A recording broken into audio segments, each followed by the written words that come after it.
إن الحمد لله نحمده ونستعينه ونستغفره ونعوذ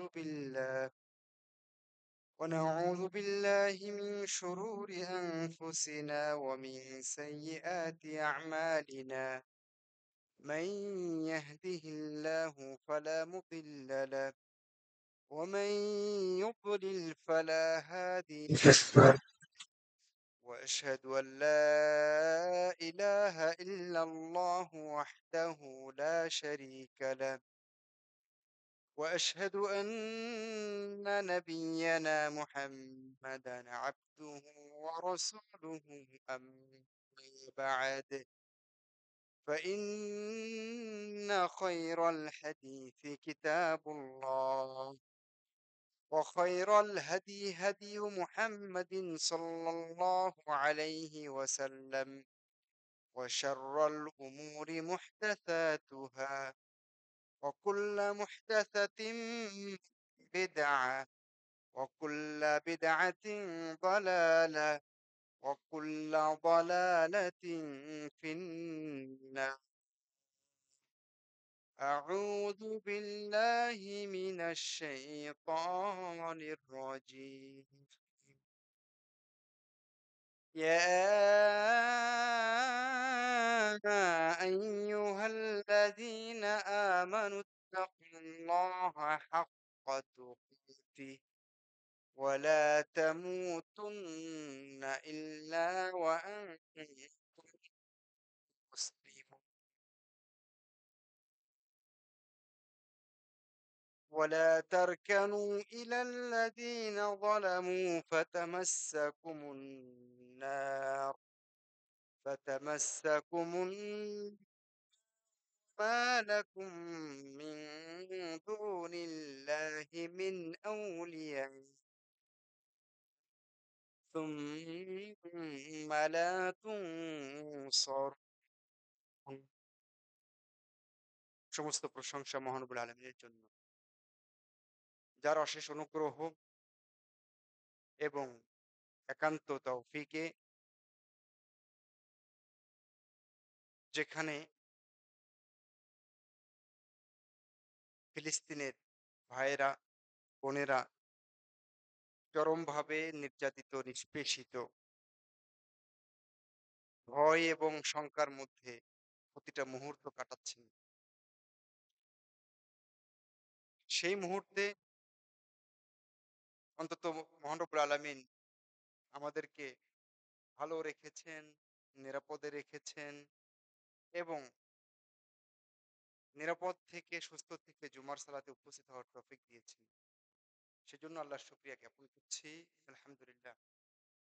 সাথে সাথে ফিলিস্তিনের ভাইদের জন্য দোয়া করছি, মহান রব্বুল আলামিন যেন তাদেরকেও শান্তি, নিরাপত্তা, স্থিতিশীলতা দান করেন। রহমান দুরুদ এবং সালাম বর্ষিত হোক রাসূল নবী মুহাম্মদ সাল্লাল্লাহু আলাইহি ওয়াসাল্লামের, যিনি আমাদের মুসলিম উম্মার কৃষ্টি কালচার, সভ্যতা, সংস্কৃতি, আচার আচরণ, সব দিক এবং বিভাগ খুব চমৎকার ভাবে দেখিয়ে দিয়ে গেছেন, বলে গেছেন।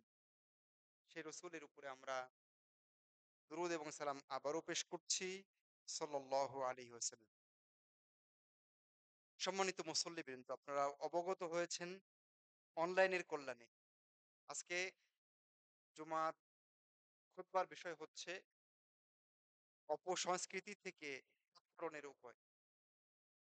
এর সাথে গতকালকে মোতাওয়াল্লি সাহেব রাত 11:30টার দিকে আমাকে ফোন দিয়ে বলেছিলেন যে ফিলিস্তিনের ইস্যুটা নিয়ে কথা বলা যায় কিনা। আসলে এই আলোচনাকে একটু গুটিয়ে নিয়ে আমি ফিলিস্তিন প্রসঙ্গেও ২-৪টা কথা বলার চেষ্টা করব ইনশাআল্লাহ। আকুলু কওলি হাযা ওয়া আস্তাগফিরুল্লাহ লি ওয়া লাকুম ওয়া লিসাইরিল মুসলিমিন। মহানবুল আলামিনের কাছে তাওফীক প্রার্থনা করছি। সম্মানিত উপস্থিতি, কাফেররা, অমুসলিমরা সবসময় আমাদের বিরুদ্ধে, মুসলিমদের বিরুদ্ধে শত্রুতা করে থাকে, প্রকাশ্যে এবং গোপনে। আমরা কোনোভাবেই যেন আমাদের আকীদা নিয়ে, আমাদের মানহাজ নিয়ে, আমাদের ইসলাম নিয়ে যেন আমরা টিকতে না পারি, যেন আমরা অবিচল থাকতে না পারি, যেন আমরা ঈমান নিয়ে মরতে না পারি, সেই বন্দোবস্ত কিভাবে করা যায় তার সব চিন্তা চেতনা তারা করে। সেজন্য একটা যুদ্ধ আছে যার নাম হচ্ছে ইসনায়ু যুদ্ধ। অস্ত্র দিয়ে মারবে না। ওই যে বক্তব্যে বলেছিল না যে আহ, হাতে মারবে। তো এরকম তারা চিন্তা চেতনা দিয়ে, তাদের বুদ্ধি দিয়ে মুসলিমদেরকে মারতে চায় এবং প্রায় মেরেই ফেলেছে। সেজন্য অপসংস্কৃতি কি, সেটা আমাদের ভিতরে কি কি আছে, সেখান থেকে আমরা কিভাবে বাঁচতে পারি, এবং এর সাথে ফিলিস্তিন ইস্যু কিন্তু কানেক্টেড। মানে আমরা এই জায়গাগুলো যেহেতু হারিয়েছি, সেজন্য আমরা আজকে মার খাচ্ছি সব জায়গায়, অনেক জায়গায়, তাই না? সেই মারটা আমার আপনার উপরে এসে পড়বে না, এটা আমরা গ্যারান্টি দিতে পারবো না। আল্লাহ আমাদের হেফাজতে রাখুন। তবে আমাদের সতর্ক হওয়া জরুরি। তো যাই হোক, আমি বলছিলাম যে স্নায়ু যুদ্ধ তারা চালিয়ে যাচ্ছে যুগের পরে যুগ। আমি যদি আপনাদেরকে বলি ডোনাল্ড রামসফেল্ডের কথা, তিনি কিন্তু মাঝে মাঝে মাঝে মধ্যেই বলতেন যে মুসলিম বিশ্বকে স্নায়ু যুদ্ধ দিয়ে, তাদেরকে অপসংস্কৃতির যুদ্ধ দিয়ে তাদেরকে ধরাশায়ী করতে হবে। আরেকজন আমেরিকার সাবেক প্রেসিডেন্ট নিক্সন সম্ভবত, ওনার একটা বক্তব্য আমি পেয়েছি আরবিতে, মানে আরবি, ওনার ইংরেজি বক্তব্যটা আরবিতে আমি পেয়েছি। সেটা ছিল এরকম: লাইসা আমামানা বিন্নিসবাতি লিল মুসলিমিনা ইল্লা আহাদু হাল্লাইন। মুসলিমদের ব্যাপারে আমাদের সামনে কেবলমাত্র দুটো পথ খোলা আছে, রাস্তা দুটাই, তৃতীয় কোনো পথ নেই। একটা হলো তাকতিলুহুম ওয়াল কাদা আলাইহিম, তাদেরকে হত্যা করতে হবে এবং সমূলে মেরে ফেলতে হবে। সেটা অস্ত্র দিয়ে, গুলি দিয়ে, তারপরে বোম্বিং করে বিভিন্ন ভাবে। এটা একটা। আরেকটা পথ হচ্ছে তাদেরকে ধর্ম নিরপেক্ষতা, সেকুলারিজম ইত্যাদির মায়ের প্যাচে এসব সমাজের সাথে তাদেরকে গলিয়ে ফেলতে হবে। ঠিক লবণ যেমন পানিতে দিলে গলে যায়, হারিয়ে যায়, মুসলিমদেরকে এরকম ওই ধরনের সমাজে, পশ্চিমা সমাজে, তাদের চিন্তা চেতনার সমাজে তাদেরকে গলিয়ে ঠিক লবণের মতো হারিয়ে দিতে হবে, যেন ইসলামের কিছু না থাকে। এই দুটা পদ্ধতি তারা, দুটা পদ্ধতি ব্যবহার করে সব জায়গায়। দ্বিতীয় পদ্ধতি ব্যবহার করছে, আর কোথাও কোথাও প্রথম পদ্ধতি চলছে। কখনো থেমে যায়, কখনো চলে, কখনো ফিলিস্তিনে তো কখনো শামে, কখনো আফগানিস্তানে তো কখনো কাশ্মীরে, এইভাবে চলতে থাকে। তো দুটোই তাদের জারি আছে। সম্মানিত উপস্থিতি, সেই জন্য আমাদের এই জায়গাটা, যে যুদ্ধটা মুসলিমদের বিরুদ্ধে চলমান, ঘরে ঘরে সেই যুদ্ধের অস্ত্র আছে, যাচ্ছে, এবং আমাদেরকে, আমাদের ইয়াং জেনারেশনকে, আমাদের ছেলেদেরকে, আমাদের মেয়েদেরকে ধ্বংস করছে। এই যুদ্ধ আমাদের মোকাবেলা করা অতীব জরুরি। আমি মনে করি এটা অস্ত্র এবং বোম মেরে মারার চেয়ে বেশি ভালো। মানে মানুষ ঘুরবে আব্দুল্লাহ, কিন্তু সে আসলে আবু জাহেল। বুঝতে পারেননি? মানে তার নামটা আব্দুল্লাহ ঠিকই, কিন্তু তার ভিতরে ইসলামের কিছু থাকে না। বরং ইসলাম বিদ্বেষ তার ভিতরে কাজ করবে। তার কাছে সুদকে সুদ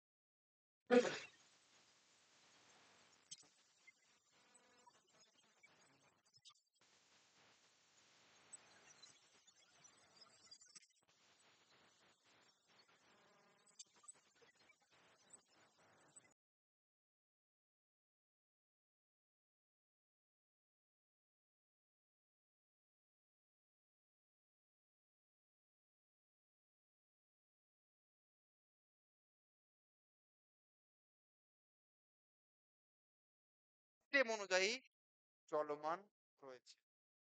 সেজন্য অপসংস্কৃতি সম্পর্কে, তাদের চাপিয়ে দেওয়া এই যুদ্ধ সম্পর্কে আমাদের জানা খুবই জরুরি। ১ম এ আমরা যদি অপসংস্কৃতি বুঝতে চাই, তাহলে আগে সংস্কৃতি বুঝতে হবে।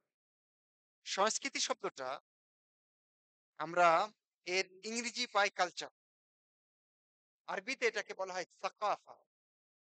যেটার বাংলা আমরা বলছি সংস্কৃতি। যদিও সংস্কৃতি এই শব্দটা এখন বাংলা, কিন্তু এটা বিদেশি শব্দ। এটা মূলত মারাঠি শব্দ। সেখান থেকে আমাদের বাংলা ভাষায় ব্যবহৃত হয়ে এখন বাংলা হয়ে গেছে। তো যাই হোক, সংস্কৃতি কি? সংস্কৃতি হচ্ছে আমি আপনি জন্ম থেকে নিয়ে যে পরিবেশে, যে সমাজে বেড়ে ওঠে, ওই সমাজে কিছু নিয়ম, কিছু আচার অনুষ্ঠান থাকে না? যেটা আমাকে সাহায্য করে আমার জীবন গঠন করার জন্য, আমার ব্যক্তিত্ব তৈরি করার জন্য, আমার ভিত্তি মজবুত করার জন্য প্রত্যেক সমাজে কিছু নিয়ম নীতি আছে, কিছু কৃষ্টি কালচার আছে, কিছু আচার অনুষ্ঠান আছে। মূলত একজন মানুষ তার জন্মলগ্ন থেকে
হলো মুসলিম উম্মাহ এবং ইসলামের যত মূল্যবোধ আছে, যত উপাদান আছে, যত নীতি নৈতিকতা আছে, এই সবগুলো ইসলামী সংস্কৃতি।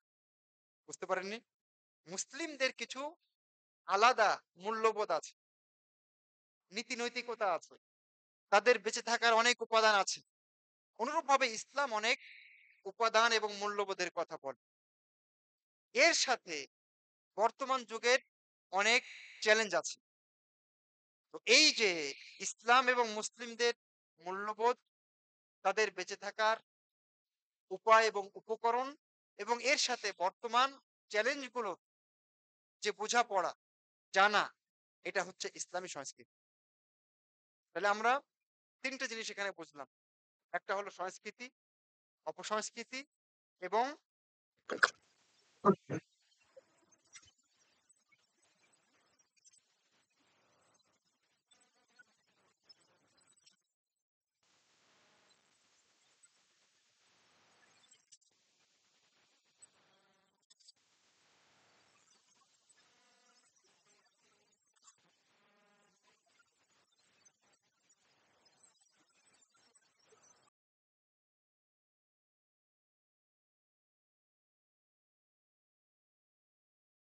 যা কিছু সমাজে চলছে সংস্কৃতির নামে, তা যদি মানবতার জন্য কল্যাণকর হয়, তা যদি আমাদের নৈতিক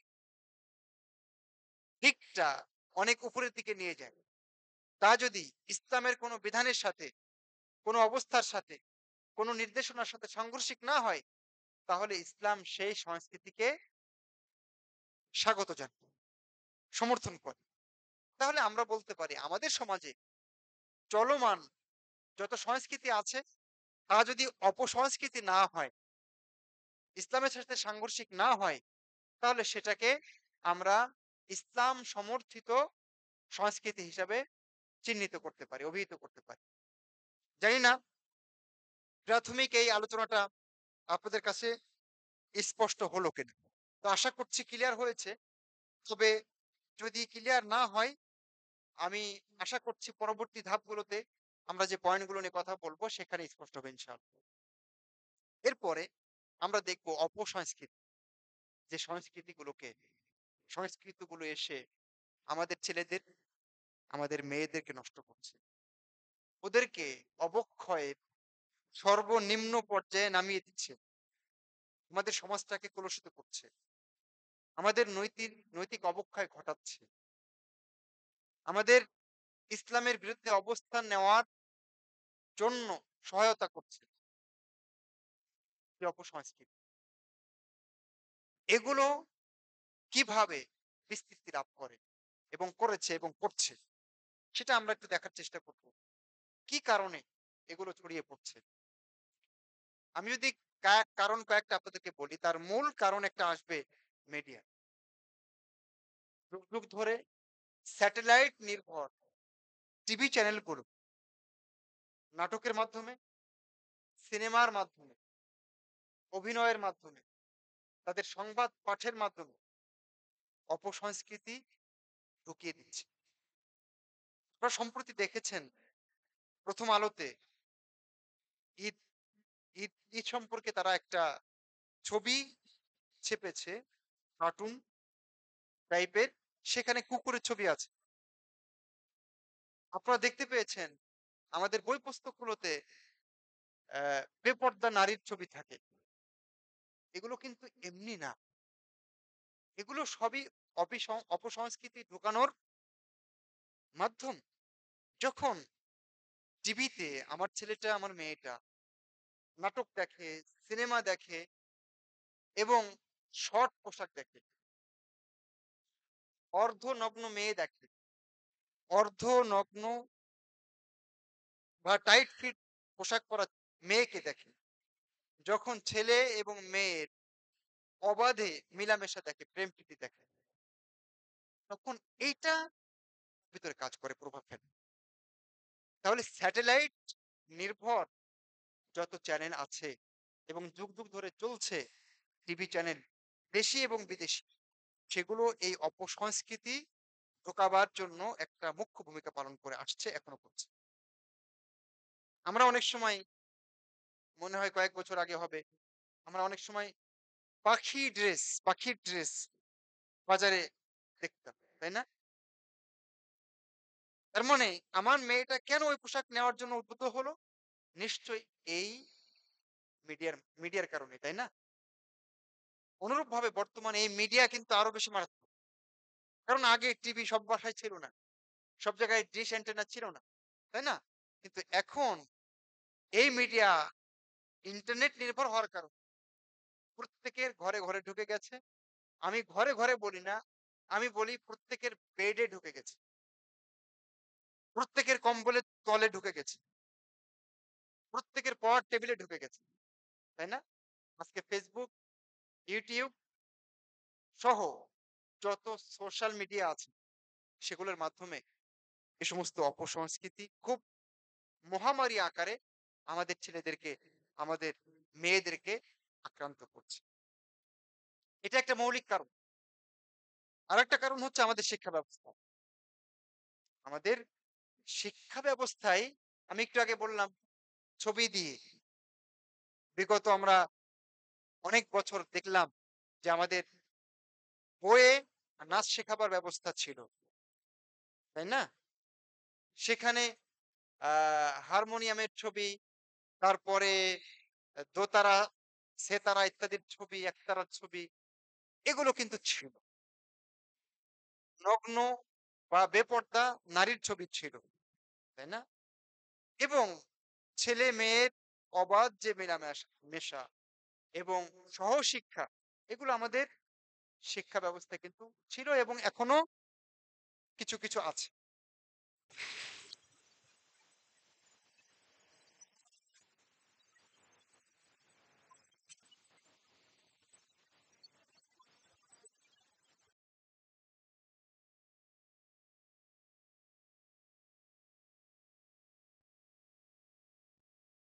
এটাও একটা কারণ যে আমাদের শিক্ষা ব্যবস্থা আমি বলতে পারছি না ঠিক ৫০ বছর আগে হবে একটা প্রশ্ন পেয়েছিলাম, স্কুলের প্রশ্ন। সেই স্কুলের প্রশ্নে আরবি প্রশ্ন দেখেছি আমি। যে আরবি প্রশ্নটা এখনকার দিনে একজন কামিল পড়ুয়া আরবি আরবিতে অনার্স করছে এরকম ইউনিভার্সিটিতে, এরকম ছাত্র-ছাত্রীরা হয়তোবা সেই কোয়েশ্চেনের অ্যান্সার করতে পারবে না। তার মানে তখনকার দিনে স্কুলে পড়লেও তাদের একটা দিনের মৌলিক জ্ঞান দেওয়া হয়, তাই না?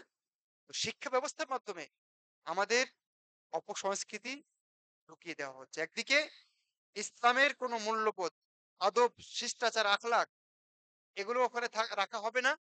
আকীদার কোনো জ্ঞান থাকবে না, ঈমানের কোনো জ্ঞান থাকবে না। এগুলো কোনো তোয়াক্কা করা যাবে না। উল্টো বিপরীত দিকটা সেখানে ঢোকানো হবে। সেটা ছবির মাধ্যমে হোক, তথ্য এবং তত্ত্বের মাধ্যমে হোক। তাহলে এটা আমাদের অপসংস্কৃতি ঢোকার পেছনে গুরুত্বপূর্ণ ভূমিকা পালন করে। আরেকটা মাধ্যম হচ্ছে ভিনদেশীদের সাথে আমাদের ওঠা-বসা। এটা কিন্তু খুবই আমি কালকে চিন্তা করছিলাম যে এটা অনেক বেশি প্রভাব ফেলে। আজকে দেখবেন আমাদের বাংলাদেশের মানুষ সারা পৃথিবীতে আছে। সারা পৃথিবীতে আমাদের যেখানে প্রবাসী আছে সেখানে বাংলাদেশীরা আছে। আমাদের প্রচুর সংখ্যক মানুষ ইউরোপে এবং আমেরিকায় আছে। তাই না?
ভুলে গেছে। এটা জানে না। মুসলিমদের যে নিজস্ব স্বকীয়তা আছে, তাদের আলাদা কৃষ্টি কালচার আছে, তাদের আলাদা আচার-আচরণ আছে, সভ্যতা আছে। তাই না? এটা আমরা জানি না। এটা আমাদের শেখানো হয় না। এটা আমাদের পড়ানো হয়। যার কারণে আমরা মনে করছি যে আমাদের মনে হয় কিছু নাই। তাই না? এর কারণে আমরা যেহেতু আমাদের কিছু নাই মনে করছি তাহলে অন্যটা আমরা তখন সাদরে গ্রহণ করছি। অথচ মুসলিমদের যে ইতিহাস, তাদের ঐতিহ্য, তাদের সংস্কৃতি, তাদের কৃষ্টি, তাদের কালচার, এটা সবচেয়ে অন্য। কারণ এর সাথে মহান রব্বুল আলামিনের ওহীর একটা কানেকশন রয়েছে। সেজন্য এই সংস্কৃতি, মুসলিমদের সভ্যতা, এটা সবার উপরে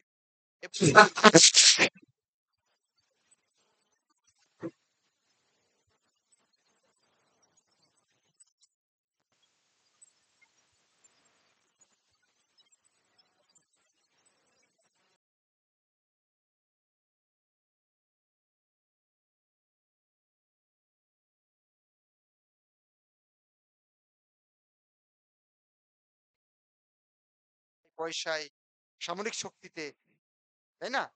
সুতরাং তাদের সভ্যতায় তারা মনে করছে যে এটাই মনে হয় অনেক উন্নত। এটাও অপসংস্কৃতি বিস্তার লাভের অন্যতম কারণ। আরেকটা কারণ আমার কাছে মনে হয় সেটা হলো পরকালকে কিছু মনে না করে। পরকালের উপরে দুনিয়াকে প্রাধান্য দেয়, তাই না? আমি আজকে আমেরিকার এই মেয়েটার মতো কেন চুল রাখবো? ওর মতো আমার শার্টটা হতে হবে কেন? ওর মতো আমার পাজামা হতে হবে কেন? কারণ আমি মনে করেছি এখানেই কল্যাণ। দুনিয়ার এই সুখটাই আসল সুখ। অথচ তাদেরকে মহান রব্বুল আলামিন চতুষ্পদ জন্তু জানোয়ারের সাথে তুলনা করেছে। কিন্তু আমরা সেটাকে উপলব্ধি করতে পারছি না। আমরা মনে করছি যে দুনিয়াতে যা পাবো বাস এতটুকু যথেষ্ট। খাও-দাও ফুর্তি করো, দুনিয়াটা মস্ত। এটা মনে করছি। পরকাল যে কিছু আছে এটা আমরা মনে করছি না।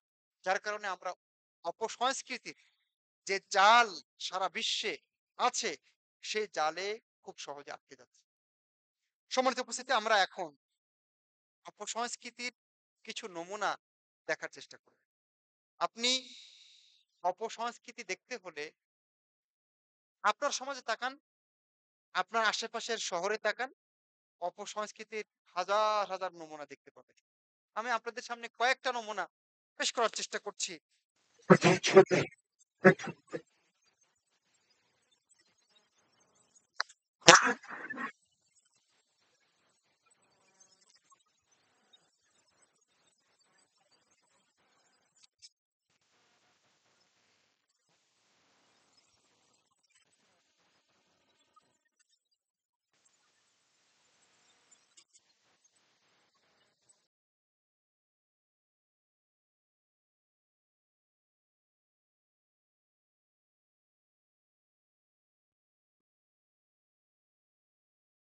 বৃদ্ধ মানুষ, তারাও নিজেকে সামলাতে পারছে না। দুঃখজনক। এটা অপসংস্কৃতির একটা নমুনা। অথচ আল্লাহ রাসূল বলেছেন সিনফান মিন আহলিন নার লাম আরাহুমা। ২ শ্রেণীর মানুষ আছে জাহান্নামী। তাদেরকে আমি দেখিনি। তাদের এক শ্রেণী হচ্ছে আল্লাহ রাসূল সাল্লাল্লাহু আলাইহি ওয়াসাল্লাম বললেন নিসাউন কাসিয়াতুন আরিয়াতুন মুমিলাতুন মাইলাতুন রুউসুহুন্না কাআসনিমাতিল বুখতিল মাইল। আল্লাহ রাসূল বললেন যে পোশাক পরিহিতা নগ্ন নারী, এরা জাহান্নামী, এদেরকে আমি দেখিনি। তার মানে আল্লাহ রাসূলের সময় তারা আসেনি, পরে আসবে, এখন আসছে তারা। তারপর হাদিসের অংশ আছে, আমি সেদিকে যাচ্ছি না, কারণ আমরা সময়ের ভিতরে কথা বলতে চাই। আপনি যখন আমাদের শিক্ষিত সমাজকে, তরুণ হোক, কিশোর হোক, বৃদ্ধ হোক, বিভিন্ন অফিসে আদালতে, স্কুলে, কলেজে, ইউনিভার্সিটিতে যখন দেখবেন ছেলেরা এই পায়জামা, তাদের প্যান্ট, এগুলো ঝাড়ু দিচ্ছে, রাস্তা দিচ্ছে না? এগুলো অপসংস্কৃতির প্রভাব। কারণ এইটা দেখে দেখে তারা অভ্যস্ত হয়েছে। অথচ রাসূলুল্লাহ সাল্লাল্লাহু আলাইহি ওয়াসাল্লাম এই ব্যাপারে কত কঠোর বক্তব্য দিয়েছে। উল্টো আল্লাহ রাসূল সাল্লাল্লাহু আলাইহি ওয়াসাল্লাম যাদেরকে টাকনুর নিচে কাপড় রাখতে বলেছেন তারা কি করছে? উপরে উঠাচ্ছে। মেয়েদের কাপড় উপরে উঠতেই আছে। আর ছেলেদের কাপড় নিচে নামতেই আছে। এগুলো কি এমনি হচ্ছে? এগুলো সবই অপসংস্কৃতির প্রভাব। এবং এগুলো স্পষ্ট নমুনা।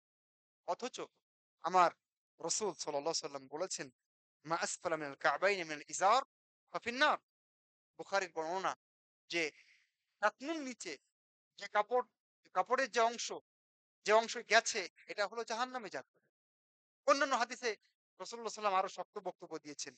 এক হাদিসে ইবনে ওমর বলছেন আল্লাহ রাসূল বলেছেন, "মান জাররা সাওবাহু খুয়ালা লাম ইয়ানজুরিল্লাহু ইলাইহি ইয়াওমাল কিয়ামah।" টাকনুর নিচে ঝুলিয়ে যে ব্যক্তি কাপড় পরবে, লুঙ্গি, পাজামা, প্যান্ট, অহংকার বশত মহান রব্বুল আলামিন তার দিকে তাকাবেন না কাল কিয়ামতের ময়দানে। কত শক্ত বক্তব্য। জাহান্নামে যাবে। আল্লাহ তার দিকে তাকাবেন। এটা কাবিরা গুনাহ। অথচ আমাদের অপসংস্কৃতি এমনভাবে গ্রাস করেছে, এটাকে আমরা ফ্যাশন মনে করছি। যদি কেউ কোন ছেলে উপরের দিকে পড়ছে, তার দিকে আমরা সেন দৃষ্টি দিচ্ছি। হয়তোবা ছেলেটা বিভ্রান্ত হয়ে যাচ্ছে। হয়তোবা আমাদের এই স্যার মনে হয় জঙ্গিবাদের সাথে তার কানেকশন থাকতে পারে, নাহলে টাকনুর উপরে প্যান্ট কেন? আমাদের কিভাবে স্নায়ু যুদ্ধে ফেলে দেওয়া হয়েছে চিন্তা করতে পারছেন? আল্লাহ রাসূল যখন এই বক্তব্য দিচ্ছিলেন যে ওই লোকের দিকে আল্লাহ তাকাবেন না যিনি টাকনুর নিচে কাপড় ছড়িয়ে পড়েন। তখন উম্মু সালামা বললেন যে, "তাহলে মেয়েরা কি করবে?" তখন আল্লাহ রাসূল বললেন, "ইউরখিনা শিবরান।" মেয়েরা টাকনুর নিচে ১ বিঘত কাপড় ছড়িয়ে পড়বে। ১ বিঘত। তখন উম্মু সালামা বলছেন, "১ বিঘত কেন? এত কম কেন? এত কম ঝোলালে তো পায়ের পাতা বের হয়ে যাবে।" উনি বলছেন, উনার ভাষাটা আমি আপনাকে শোনাই। উনি বলছেন, "ইযান তানকাশিফু আকদামুহুন।" আল্লাহ রাসূল, তাহলে তো মেয়েদের পায়ের পাতা বের হয়ে যাবে। তখন আল্লাহ রাসূল বললেন, "ফায়ুরখিনাহু যিরাআন।" তাহলে ১ হাত ঝুলিয়ে পড়বে। চিন্তা করতে পেরেছেন? তখনকার দিনের নারীদের টেনডেন্সি, তাদের অবস্থা, তাদের চিন্তা চেতনা। তো সেইটাকে উল্টিয়ে ওটা আমরা ছেলেরা গ্রহণ করছি। আর মেয়েরা ধীরে, ধীরে কাপড় উপরের দিকে উঠাচ্ছে। এটাই ফ্যাশন। এটা ফ্যাশন না। এটা হলো অপসংস্কৃতি। আমার আপনার বুঝতে অসুবিধা হচ্ছে। এটাই অপসংস্কৃতি। এটাই স্নায়ু যুদ্ধ। সম্মানিত উপস্থিতি। আজকে আমার শখের নাতিটা, আদরের নাতিটা নতুন প্যান্ট কিনে যখন পরে, তখন দেখবেন যে তার হাঁটু ছেঁড়া। হাঁটুতে নেট লাগানো আছে। কারো দেখবেন যে তার উরুর সাদা চামড়া বাহির থেকে দেখা যাচ্ছে ছেঁড়া। একটা সময় প্যান্ট ছিঁড়লে সেটা সেলাই করে পরা হতো আর এখন ছিঁড়ে পরা হচ্ছে স্টাইল। অপসংস্কৃতি। এটাই নাকি স্টাইল। সম্মিলিত উপস্থিতি, বর্তমান প্রজন্মের ছেলে এবং মেয়েদের অনেক সময় দেখবেন পোশাকের ভিতরে কোনো পার্থক্য নেই। যে পোশাক ছেলেও পরে ওই পোশাক মেয়েও পরে। আপনি পিছন থেকে বুঝতে পারবেন না সামনে যে মানুষটা হেঁটে যাচ্ছে সে কি ছেলে না মেয়ে? তাই নয় কি? সম্মানিত উপস্থিতি।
সবগুলো কাট আমি বলছি না আমার কাছে অনেকগুলো নোট করা আছে।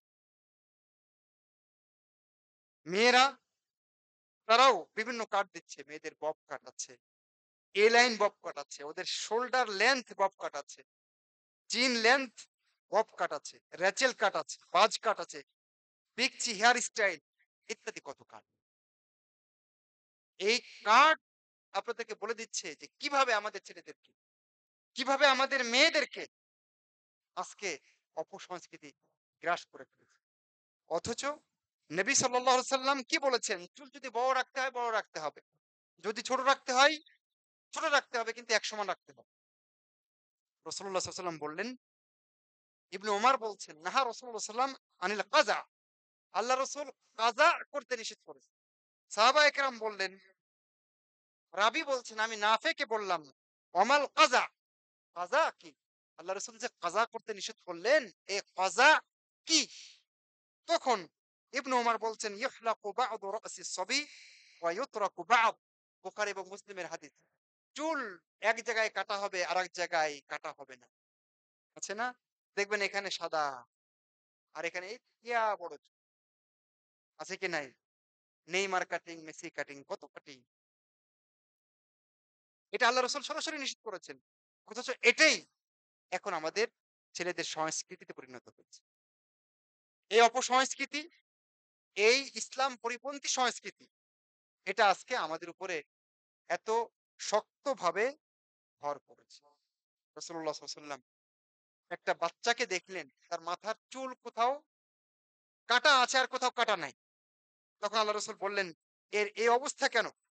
তারপর তিনি বললেন, ইহলিকুহু কুল্লাহ আও উতরুকুহু কুল্লাহ।" হয় পুরোটাই মুন্ডন করো, ন্যাড়া করে ফেলো, অথবা পুরোটাই যেভাবে আছে ওইভাবে রেখে দাও। কথা বুঝতে পারছেন? অপসংস্কৃতি কিভাবে আমাদের প্রতিটা মাথায় ঢুকে গেছে, তাই না? শুধু যুবক-যুবতী, তরুণ-তরুণী, কিশোরী না। বরং একই কাটিং আমরা বড়রাও কিন্তু দিচ্ছি। সম্মানিত উপস্থিতি, আজকে শিম্পাঞ্জি আর ওই যে বানরের মতো আমাদের ছেলেদের, আমাদের মেয়েদের হাতে বড়, বড় নখ দেখতে পান। তাই না? অথচ মানুষের ফিতরাত, সৃষ্টিগত বৈশিষ্ট্যের ভিতরে নখ কাটা আছে। তাই না? কিন্তু অপসংস্কৃতি এমনভাবে আমার ছেলেকে, আমার মেয়েকে গ্রাস করেছে। ওরা এত বড় নখ রাখে। আপনিও কিছু বলেন না।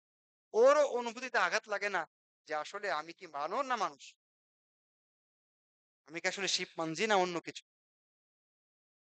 কোন অনুভূতিতে আঘাত লাগে না। ওই যে লম্বা সময় ধরে স্নায়ুযুদ্ধ, যে সমস্ত মাধ্যমের কথা বলেছি, এর মাধ্যমে আমাদের উপরে চাপিয়ে দেওয়া হয়েছে।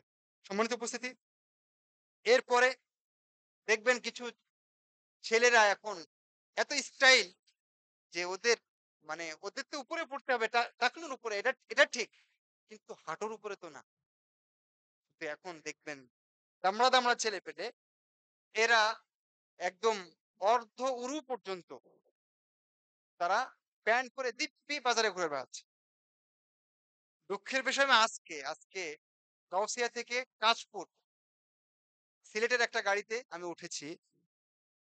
দেখলাম আমার সামনের সিটে ডান পাশে একজন প্রাপ্তবয়স্ক মানে আমার আমার তো মনে হয় যে আ ৩০ প্লাস হবে তার বয়স। একেবারে অর্ধ উরু পর্যন্ত তার প্যান্ট। বাকি সব উন্মুক্ত আছে। সে মনে করেছে এটাই স্টাইল। সে মনে করেছে এটাই সংস্কৃতি, এটাই সভ্যতা, এটাই আধুনিকতা। এটাই সে মনে করেছে। এভাবে অপসংস্কৃতি আমাদের কুরে খাচ্ছে। রাসূলুল্লাহ সাল্লাল্লাহু আলাইহি ওয়াসাল্লাম বলেছেন, "মান তাশাব্বাহা বিকওমিন ফাহুয়া মিনহুম।" যে কোন কওমের সাথে সাদৃশ্য অবলম্বন করে চলে, সে তাদের অন্তর্ভুক্ত গণ্য। সম্মানিত উপস্থিতি, আজকে আমরা দিন ধর্ম ছেড়ে বেদিন হয়ে গেছি অনেকেই। সালাত, সিয়াম, ভালো আচরণ, কোন কিছুর তোয়াক্কা আমরা করি না। বিড়ি, সিগারেট, এটা তো স্টাইলে পরিণত হয়েছে। বাম হাত দিয়ে খাওয়া, এটা স্টাইলে পরিণত হয়নি বলেন? দেখবেন যে বাম হাত দিয়ে চা খাচ্ছে, পানি খাচ্ছে, সবকিছু। অথচ মুসলিম। ওই যে বলেছিলাম, ঘুরবে আপনারটা আসলে, কিন্তু আসলে সে আবু জাহেল। বুঝতে পেরেছেন? এগুলো হলো স্নায়ু যুদ্ধ আমাদের উপরে কতটা শক্তিশালী, সেটা আমাদের এখান থেকে উপলব্ধি করতে পারা যায়। আজকে স্নায়ু যুদ্ধের ফলে দেখবেন যেখানে মিষ্টি থাকে সেখানে পিঁপড়া থাকে। যেখানে ওয়াইফাই কানেকশন সেখানে দেখবেন অনেকগুলো তরুণ, অনেকগুলো কিশোর, অনেকগুলো যুবক, তারা সেখানে গেম খেলছে। আর ঠুস-ঠাস আওয়াজ পাবেন শুধু। অথবা গান বাজনার আওয়াজ পাবেন। তাই নয় কি? এগুলো সব স্থানীয় যুদ্ধের নমুনা। অপসংস্কৃতির নমুনা। সম্মানিত উপস্থিতি, যদি অপসংস্কৃতি দেখতে হয় তাহলে বিয়ের অনুষ্ঠানে চলে যান। বিয়ের অনুষ্ঠানের আগে গায়ে হলুদের অনুষ্ঠানে আপনি চলে যান। দেখবেন অপসংস্কৃতি কাকে বলে। যে বেহায়াপনা আপনি দেখতে পাবেন, যে ডলাডলি আপনি দেখতে পাবেন, যে ঘষাঘষি আপনি দেখতে পাবেন, যে উলঙ্গপনা আপনি দেখতে পাবেন, তা দেখে একজন সুস্থ বিবেকের মানুষ তিনি মাথা নত করতে, চোখ বন্ধ করতে বাধ্য হবেন। সম্মানিত উপস্থিতি, আজকে ধর্ষণ, অশ্লীলতা, ঘুষ, চাঁদাবাজি, দুর্নীতি, নোংরামি, খুন, ফাঁকিবাজি এগুলো যেন আমাদের সংস্কৃতিতে পরিণত হয়েছে। এগুলো সবই অপসংস্কৃতির নমুনা। আজকে বিভিন্ন উৎসব, সেটা জন্মবার্ষিকী, মৃত্যুবার্ষিকী, তারপরে এপ্রিলের যে এপ্রিল ফুল সংস্কৃতি, ভ্যালেন্টাইন্স ডে, শোক, তারপরে কয়েকদিন পরে হয়তোবা আমাদের বৈশাখ, পয়লা বৈশাখের যে র‍্যালি হতে যাচ্ছে, এগুলো সবই অপসংস্কৃতির অংশ। আজকে পহেলা বৈশাখের যে সংস্কৃতি, র‍্যালি বলা হচ্ছে বাঙালির অনেক দিনের ঐতিহ্য ইত্যাদি। পহেলা বৈশাখ, বৈশাখ মাস আমাদের বঙ্গাব্দ, একথা ঠিক। কিন্তু এর জন্য র‍্যালি বের করতে হবে, এর জন্য মূর্তি বানাতে হবে, এর জন্য ভাস্কর্য বানাতে হবে। এবার দেখলাম যে শেখ হাসিনার বিশাল প্রতিকৃতি বানানো হচ্ছে ব্যঙ্গ করে। সেটা শেখ হাসিনার হোক আর ডক্টর ইউনূসের হোক, কারো প্রতিকৃতি হবে না। এগুলো ইসলাম সাপোর্ট করে না। আপনি বৈশাখকে এত সম্মান জানান, অথচ এখন কি মাস, বঙ্গাব্দের কি মাস চলছে আপনি বলতে পারেন না। তাই না? আপনি বঙ্গাব্দকে এত ভালোবাসেন আর ঠুসঠাস বাংলার ভিতরে শুধু ইংরেজি ছাড়ার চেষ্টা করেন এবং বলেন, মনে, মনে ভাবেন যে আপনিই বেশি আধুনিক। আমি বলি, এত কিছু না করে আপনি একটা কাজ করতে পারেন। সেটা হলো কি, আপনি বঙ্গাব্দকে ভালোবাসেন তো? তাহলে এখন থেকে অফিসে আদালতে বাংলা সনটাকেই কাজে লাগান। আর দ্বিতীয় জায়গায় হিজরি রাখতে পারেন, খ্রিস্টাব্দ রাখতে পারেন, কোনো সমস্যা নেই। কিন্তু ওটা তো করবেন না। একদিন মিছিল করবেন, র‍্যালি করবেন। তারপরে এটা যে কোন মৌসুম চলছে, কোন মাস চলছে এটাও জানবেন না। এটা হতে পারে না। এটা নিঃসন্দেহে ভুল। সম্মানিত উপস্থিতি। আপনি সৌদি আরবে চলে যান, মধ্যপ্রাচ্যে যান, আরবি মাস, হিজরি মাস এটা কি ফিক্সড বলেন? নাকি চাঁদ দেখার উপর নির্ভরশীল? অথচ তারা কিন্তু হিজরি সন অনুযায়ী সবকিছু করে। তারা লিখবে শাবান ১৪০০ এত হিজরি এটাই লিখবে। আর খ্রিস্টাব্দ যদি লিখতে হয় পরে লিখে। আপনি বঙ্গাব্দকে এত ভালোবাসেন, র‍্যালি করে শেষ। এগুলো সবই অপসংস্কৃতির অংশ। সম্মানিত উপস্থিতি, আমাদের সময় শেষ হয়ে এসছে। এই অপসংস্কৃতি আমাদের অনেক ক্ষতি করছে। আমাদের অসভ্য করছে। আমাদেরকে নীতি নৈতিকতা থেকে দূরে ঠেলে দিচ্ছে। আমাদেরকে অবক্ষয়ের অতল তলে ফেলে দিচ্ছে। আমাদের ছেলেদের, আমাদের মেয়েদের আচরণ অনেক নিচে নিয়ে যাচ্ছে। অনেক সময় অপসংস্কৃতি আমাদেরকে দিন থেকে বের করে দিচ্ছে। অনেক সময় অপসংস্কৃতি আমাদেরকে কুফরি, এমনকি শিরকে নিমজ্জিত করে। সেজন্য অপসংস্কৃতির এর যে কি ক্ষতি, এটা যদি আমরা বলতে যাই তাহলে আসলে শেষ করা যাবে না। সেজন্য এই অপসংস্কৃতি থেকে আমাদেরকে বাঁচতে হবে। মহান রব্বুল আলামিন আমাদেরকে তৌফিক দান করুন। আমরা যেন এই অপসংস্কৃতি থেকে বাঁচতে পারি। আমিন। আকুলু কওলি হাযা ওয়া আস্তাগফিরুল্লাহ লি ওয়া লাকুম ওয়া লিসাইরিল মুসলিমিন।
থেকে সরে যাওয়া, ইসলামী মূল্যবোধ থেকে সরে যাওয়া এর পেছনে বড় ভূমিকা পালন করে। তো আমরা এই জায়গা থেকে উত্তরণ কিভাবে সম্ভব? সেটা নিয়ে ২-৪ টা কথা বলব।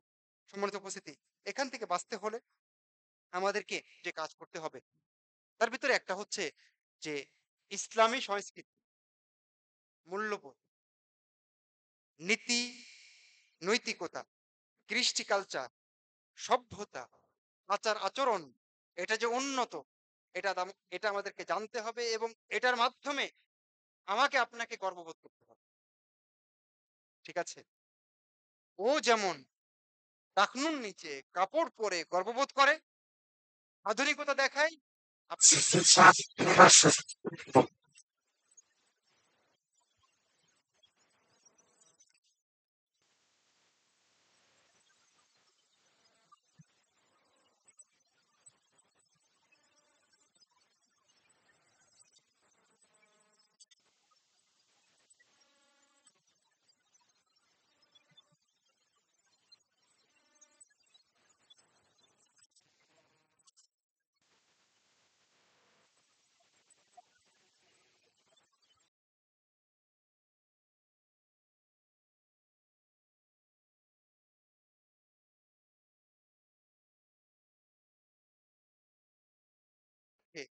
ওদের তো দাড়ি অটোমেটিক্যালি রেখে দেয় বেশিরভাগ।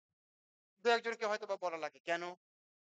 কারণ তারা ছোটবেলা থেকে সেই সবক পায়, সেই পরিবেশ পায়, সেরকম কিছু গুরুজন তারা পায়।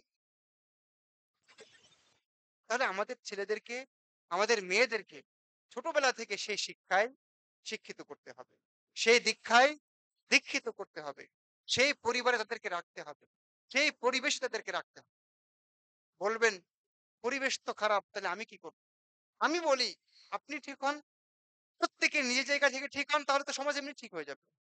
তাই না? সমাজ কি আমাকে নিয়েই তো। সমাজ কি আপনাকে নিয়েই তো। তাহলে যদি আমি ঠিক হই, যদি আপনি ঠিক হন, তাহলে সমাজটাই চেঞ্জ হয়ে যাবে। আমি একটা ছোট্ট ভিডিওর কথা মাঝে, মাঝেই বলি। সৌদি আরবে ছোট্ট একটা বাচ্চা, মেয়ে, তাকে হাসপাতালে নিয়ে গেছে ডাক্তার ইনজেকশন দিবে। তো ওই মেয়েটা চিৎকার করছে আর বলছে, "লা ইলাহা ইল্লাল্লাহ, লা ইলাহা ইল্লাল্লাহ, আল্লাহুম্মা সাল্লি আলাইহি।" এরকম বলছে। সুবহানাল্লাহ এগুলো বলছে। ওই মেয়ে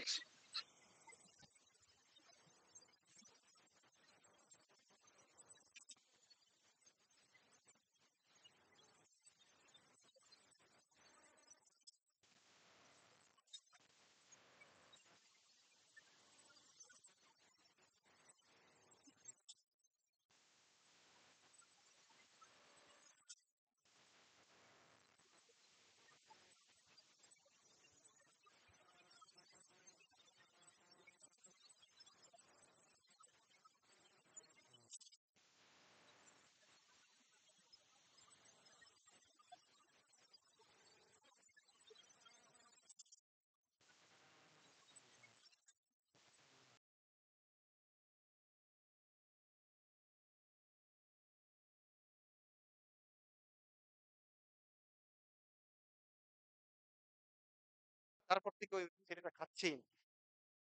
কারণ কি? মানুষের চোখের একটা কি থাকে? প্রভাব থাকে। এটা আল্লাহ রাসূল বলেছেন হাদিসে। তাহলে অপসংস্কৃতির যে কত ক্ষতি সেটা আপনারা বুঝতে পারছেন। তাহলে আমাদের ছেলেদেরকে মেয়েদেরকে শেখাতে হবে ভাই। আমি কিন্তু খুব সংক্ষিপ্ত করে বলছি, আমাদের টাইম শেষ হয়ে গেছে। এরপরে আমাদের ছেলেদের আকীদা শেখাবেন, আল্লাহর উপরে ভরসা শেখাবেন, সালাত শেখাবেন, সংস্কৃতি শেখাবেন, ইতিহাস শেখাবেন। তাই না? তাহলে আমরা ইনশাআল্লাহ ওদেরকে পরবর্তীতে ভালো কিছু ওদের কাছ থেকে আমরা আশা করতে পারবো। আরেকটা জিনিস, আমরা কখনোই মনে করব না পশ্চিমাদের কাছে আমাদের জন্য কল্যাণ আছে। আমাদের জন্য আধুনিকতা ওদের কাছে আছে। ওদের কাছ থেকে সভ্যতা শিখতে হবে। এটা মনে করব। বিজ্ঞান, উন্নত প্রযুক্তি যখন তারা চোখেও দেখেনি, ভাবেওনি, তখন মুসলিমরা কিন্তু অনেক উন্নত প্রযুক্তি দেখিয়েছে।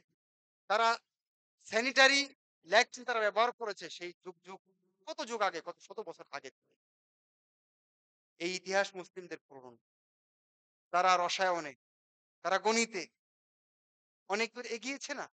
সুতরাং সভ্যতা অন্যদের কাছ থেকে ধার করার আমাদের দরকার নাই। যদি ধার করতে যাই তাহলে একটি আয়াত আপনাদেরকে শোনাই এবং এই পর্বের বক্তব্য শেষ করি। আল্লাহ বলেছেন, ওয়ালা তারকানু ইলাল্লাযীনা যালামু ফাতামাসসাকুমুন নার ওয়ামা লাকুম মিন দুনিল্লাহি মিন আউলিয়া সুম্মা লা তুনসারুন। আল্লাহ বলেছেন যারা জুলুম করেছে, যারা জালেম, তোমরা তাদের দিকে ঝুঁকে পড়ো না। তোমরা তাদের উপরে নির্ভর করো না। তোমরা তাদেরকে শ্রেষ্ঠ মনে করো না। তাহলে কি হবে? ফাতামাসসাকুমুন নার, তাহলে আগুন, জাহান্নাম তোমাদেরকে স্পর্শ করবে। এবং আল্লাহ ছাড়া তোমাদের কোনো, মনে রাখবে, তোমাদের কোনো অলি নাই, কোনো অভিভাবক নাই, কোনো প্রকৃত বন্ধু নাই। যদি তোমরা অন্যদের দিকে ঝুঁকে যাও, তাদের কাছে তোমাদের সভ্যতা খোঁজার চেষ্টা করো, তোমাদের আদর্শ খোঁজার চেষ্টা করো, আল্লাহ বললেন সুম্মা লা তুনসারুন, যদি চেষ্টা করো তাহলে তোমাদেরকে সাহায্য করা হবে না। সুতরাং আমাদের আদর্শ, আমাদের সংস্কৃতি, আমাদের তাহাজিব, আমাদের তামাদ্দুন, আমাদের শিক্ষা সবকিছু আমাদের থেকেই নিতে হবে। হ্যাঁ, উন্নত কোনো প্রযুক্তি, কোনো চিকিৎসা যেখানে মানবতার কল্যাণ আছে, যেখানে আমাদের উন্নয়নের কথা আছে, শুধুমাত্র ততটুকু আমরা নেব। এতে ইসলাম বাধা দেয় না। কিন্তু এর মানে এই না যে আমাকেও ওর সভ্যতা নিতে হবে, আমাকেও ওর দিন গ্রহণ করতে হবে, আমাকেও তার আকীদা গ্রহণ করতে হবে। জি না, শুধু ওই প্রযুক্তিটুকু আমরা নেব। কথা বোঝা গেছে কি সম্মানিত উপস্থিতি? যাই হোক, যদি আমরা এটা করতে পারি তাহলে আমরা আবার ইসলাম নিয়ে, ঈমান নিয়ে, আকীদা নিয়ে আমরা এই দুনিয়াতে মাথা উঁচু করে দাঁড়াতে পারব। ফিলিস্তিনে যা হচ্ছে সেটা ইনশাআল্লাহ বন্ধ হয়ে যাবে। সেই ধাক্কা বাংলাদেশ সহ অন্যান্য দেশে আর যাবে না। তবে মুসলিমদেরকে আগে তাদের সংস্কৃতিতে ফিরে আসতে হবে, তাদের দিনে ফিরে আসতে হবে। সেজন্য একজন ইহুদি সম্ভবত বলেছিল যে যেদিন জুমার সলাতে যত মুসল্লি হয়, ফজরের সলাতেও অত মুসল্লি হবে, সেই দিন ছাড়া তারা আমাদেরকে ঘায়েল করতে পারবে না। জমশেদ মজুমদার সম্প্রতি একটা কথা বলেছে, সলাতের কথা বলেছে যে সলাতেই আসো না, তুমি কি যুদ্ধ করতে যাবে? এটাকে নানাভাবে ট্রল করা হচ্ছে। আমি মনে করি তার কথাটা ১০০ ভাগ ঠিক আছে। তার কথাটার ভুল ব্যাখ্যা করা হচ্ছে। জি, যে ব্যক্তি হাইয়া আলা সলাহ এই জিহাদে সফল হতে পারবে না, সে হাইয়া আলাল জিহাদ এই জিহাদে কিভাবে সফল হবে? যে ব্যক্তি সালাতটাই নষ্ট করছে সে অন্য জিনিস আরো নষ্ট করে ফেলবে। সেজন্য আমাদের দ্বীনটাকে, ঈমানটাকে শক্তিশালী করতে হবে। ফিলিস্তিন নবী রাসূলের পুণ্যভূমি। এখানে ইব্রাহিম আলাইহিস সালাম বসবাস করেছেন। মিশরে চলে এসেছেন, আবার ফিলিস্তিনে ফিরেছেন। তার ছেলে ইয়াকুব সেখানে ছিলেন। নবী সুলাইমান এখানে ছিলেন। দাউদ আলাইহিস সালাম এখান থেকে রাজত্ব করেছেন। এখানে লূত আলাইহিস সালাম আশ্রয় নিয়েছেন। কত নবী এবং রাসূল এই এলাকাতে এসেছেন, এখানে রাজত্ব করেছেন, এখানে শাসন করেছেন, এখানে তাওহীদের কালিমা বুলন্দ করেছেন, তার হিসাব নেই। সর্বশেষ আমার নবী মুহাম্মদ সাল্লাল্লাহু আলাইহি সাল্লাম সেখানে ইসরা করে মেরাজের সময় এখান থেকেই তার মেরাজ হয়েছে। এখানে তার ইমামতিতে সকল নবী এবং রাসূল সালাত আদায় করেছেন। সুবহানাল্লাহ। এই জায়গাকে মহানবুল আলামিন বরকতময় জায়গা হিসেবে সূরা বানু ইসরাঈলে উল্লেখ করেছেন। সুবহানাল্লাযী আসরা বিআবদিহি লাইলাম মিনাল মাসজিদিল হারাম ইলাল মাসজিদিল আকসা আল্লাযী বারাকনা হাওলা।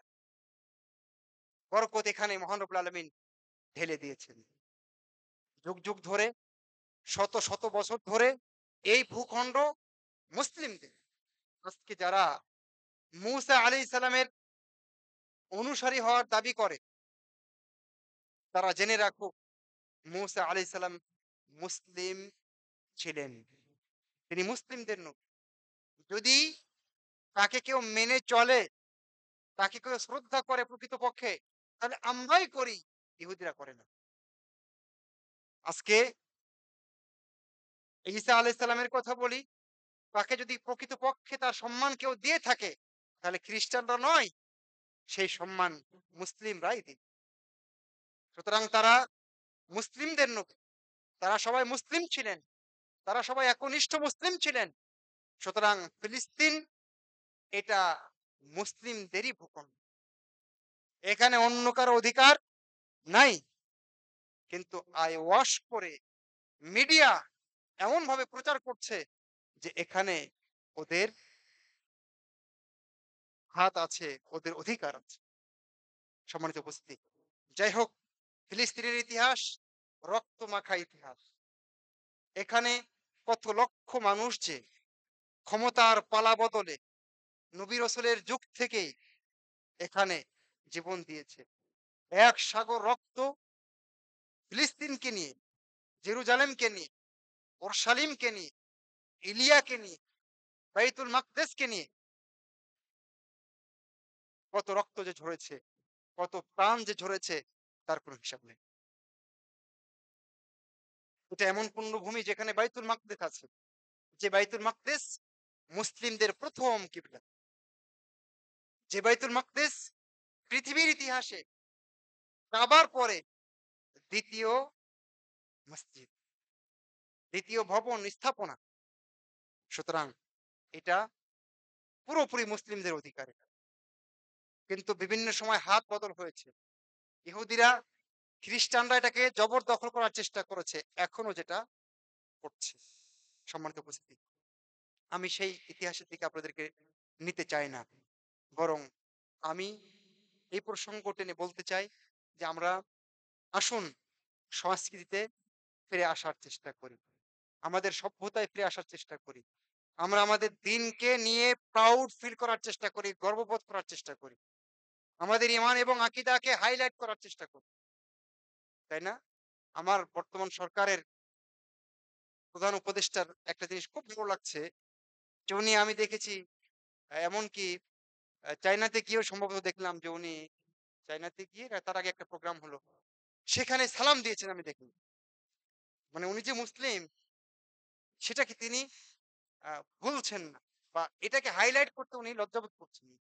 তার সম্পর্কে আগে যে যতখানি নেগেটিভ কথাবার্তা পেতাম, বর্তমান সময়ে কিন্তু আমরা সেটা পাচ্ছি না। তো যাই হোক, আহ আমি বলতে চাচ্ছি যে আমাদের সরকার লেভেল থেকে, আমরা জনগণ, সাধারণ জনগণ থেকে, আমরা সবাই ইসলামকে নিয়ে একটু গর্ববোধ করার চেষ্টা করি। এখানেই শান্তি আসলে। ঠিক আছে? এখানেই আমার আপনার মুক্তি। এখানেই সভ্যতা আছে। ঠিক আছে? আর ওদের সভ্যতা কি? ওদের সভ্যতা হলো মানুষ মারার সভ্যতা। ওরা ইউএন গঠন করবে, শান্তির বার্তা বয়ে দিবে, আর বম্বিং করে, গুলি করে আমার ভাইদেরকে মারবে, গুলি চালাবে। এমনকি স্কুলে, এমনকি হাসপাতালেও তারা হামলা চালাবে, নগ্ন হামলা চালাবে এবং মানুষ মারবে, শিশু মারবে, কোনো কারণ ছাড়াই। সম্পূর্ণ নিরপরাধ মানুষকে তারা মারবে। এটাই হলো তাদের সভ্যতা। সুতরাং তুমি কোনটা গ্রহণ করবে, যুবক এবং তরুণ, সেটা তোমাকে এখনই সিদ্ধান্ত নিতে হবে। সম্মানিত উপস্থিতি, ফিলিস্তিনি ভাই বোনদের উদ্দেশ্যে আমরা কি করতে পারছি? কি করার আছে আমাদের? আমরা তো সেখানে যেতে পারছি না। তাহলে আমরা কি করতে পারি? আমরা তাদের জন্য প্রথম অস্ত্র ব্যবহার করতে পারি দোয়া। সবচেয়ে বড় অস্ত্র এটা। ইনশাআল্লাহ দোয়া মার যাবে না। আজ বা কাল আল্লাহ চাইলে আমাদের ছাড়াই ফিলিস্তিনকে বাঁচাতে পারেন। কিন্তু আল্লাহর নিয়ম আছে, আল্লাহ এভাবে বাঁচান। আল্লাহ মুসলিমদের পরীক্ষা নেন। আল্লাহর নিয়ম আছে, কাফেরদেরকে ঢিল দেন। আমাহিলিল কাফিরিনা ওয়া আমহিলহুম রুয়াইদা, আল্লাহ তাদেরকে ঢিল দেন, কিন্তু একটা সময় ধরে। আর এর মাঝখান থেকে আমাকে আপনাকে একটু দেখতে চান যে আমরা আসলে কি? আমরা মুনাফিক হয়ে গেছি না ঠিকঠাক মতো আছি? সেজন্য আল্লাহ চাইলে দিতে পারেন, নেক্সট সেকেন্ডও লাগবে না। কিন্তু আল্লাহ ওইভাবে দেন না। সম্মানিত উপস্থিতি। তাহলে আমাদের কি করতে হবে? ঈমান বাড়াতে হবে। আমাদের কি করতে হবে? দোয়া করতে হবে বেশি, বেশি করে। দোয়া চালিয়ে যেতে হবে। নিরাশ হওয়া যাবে না। ইনশাআল্লাহ এই দোয়া একদিন না একদিন কাজে লাগবেই। কমপক্ষে শেষ জামানায় অবশ্যই কাজে লাগবে, যখন পাথরও বলবে আমার পেছনে ইহুদি লুকিয়ে আছে, মার শালাকে। যখন গাছ বলবে আমার পিছনে ইহুদি লুকিয়ে আছে, ধর ওটাকে। একটা সময় ধরাশায়ী হবেই তারা। আমাদেরকে অবশ্যই সেজন্য দোয়া করতে হবে। অবিচল থাকতে হবে। আর ভাইদের পাশে দাঁড়াতে হবে সাহায্য করে। অর্থনৈতিকভাবে তাদেরকে সাহায্য করে। তো আমরা আজকে সবাই ফিলিস্তিনিদের পক্ষে। আর যারা তাদেরকে হত্যা করছে, বিচার করছে, জুলুম করছে, নির্যাতন করছে, তাদের প্রতি ঘৃণা দেখিয়ে আজকে কমপক্ষে আমরা আমাদের ঈমানের জায়গা থেকে আমাদের সাধ্য অনুযায়ী আমরা চেষ্টা করব আজকে এই মসজিদ কমপ্লেক্স, চাঁদপুর মুসাফির উমাইর মসজিদ ও মাদ্রাসা কমপ্লেক্সের উদ্যোগে আজকে একটা কর্মসূচি হাতে নেওয়া হয়েছে। সেটা হলো মানববন্ধন। আমরা রাস্তা আটকাবো না। রাস্তা আটকানো এটা আমাদের নীতিতে নাই। আমরা কি করব? আমরা সুন্দরভাবে রাস্তার পাশে দাঁড়িয়ে আমরা আমাদের ঘৃণাটা জানান দেব। সবাই আপনারা সেখানে থাকার চেষ্টা করবেন। আমরা যেন সেখানে থাকতে পারি এবং কমপক্ষে ঈমানের এই জায়গাটুকু যেন আমরা কমপক্ষে দেখাতে পারি। আগামীকালকে মার্চ ফর গাজা ঢাকাতে আছে। এটা অনেক বড় প্রোগ্রাম হবে। সেখানেও অনেকেই যাবেন আলেম ওলামা। তো যাই হোক, সেটা যেন সফল হয়। যদিও আমাকে এক ভাই প্রশ্ন করলেন যে সেখানে তো অনেক সময় রাস্তা আটকে যাবে। আ সেক্ষেত্রে মানুষের কষ্ট হবে। তো যাই হোক, এটা অবশ্যই ভাবনার ব্যাপার থাকলেও যেহেতু একটা বৃহত্তর একটা কাজ এবং মুসলিমদের নিধন চলছে। আমরা দেখতে পাচ্ছি যে মুসলিমরা বোমার সাথে উপরে পাখির মতো উড়ছে। এরকম একটা পরিস্থিতিতে আমরা যদি একটু কষ্ট সহ্য করাই লাগে, তাও করার চেষ্টা করি। কিন্তু গোটা মুসলিম উম্মাহ আমরা এক দেহ হয়ে কাজ করার চেষ্টা করি। মহান রব্বুল আলামিন আমাদেরকে তৌফিক দান করুন। আমিন। রব্বানা আইজ্জাল ইসলাম ওয়াল মুসলিমিন ওয়াখযুলিল কাফারাতা ওয়াল মুবতাদিআতা ওয়াল মুশরিকিন। اللهم انصر المجاهدين المستضعفين في فلسطين. اللهم إن إخواننا المستضعفين في فلسطين، اللهم إنهم جياع فأطعمهم. اللهم اشف مرضاهم. اللهم داوي جرحاهم. اللهم ارحم موتاهم. اللهم أخرج اليهود من بيت المقدس. اللهم أخرج اليهود من فلسطين صاغرين أذلة صاغرين. اللهم طهر المسجد الأقصى من رجس اليهود. اللهم طهر المسجد الأقصى من رجس اليهود. آمين ثم آمين. أقول قولي هذا وأستغفر الله لي ولكم ولسائر المسلمين. খুতবার সময়টা একটু লম্বা হয়ে যাওয়ার কারণে আমি আন্তরিকভাবে দুঃখ প্রকাশ করছি। أقول قولي هذا وأستغفر الله لي ولكم ولسائر المسلمين. هذا والله تعالى أعلم وصلى الله وسلم على نبينا محمد وعلى آله وصحبه أجمعين. قوموا للصلاة.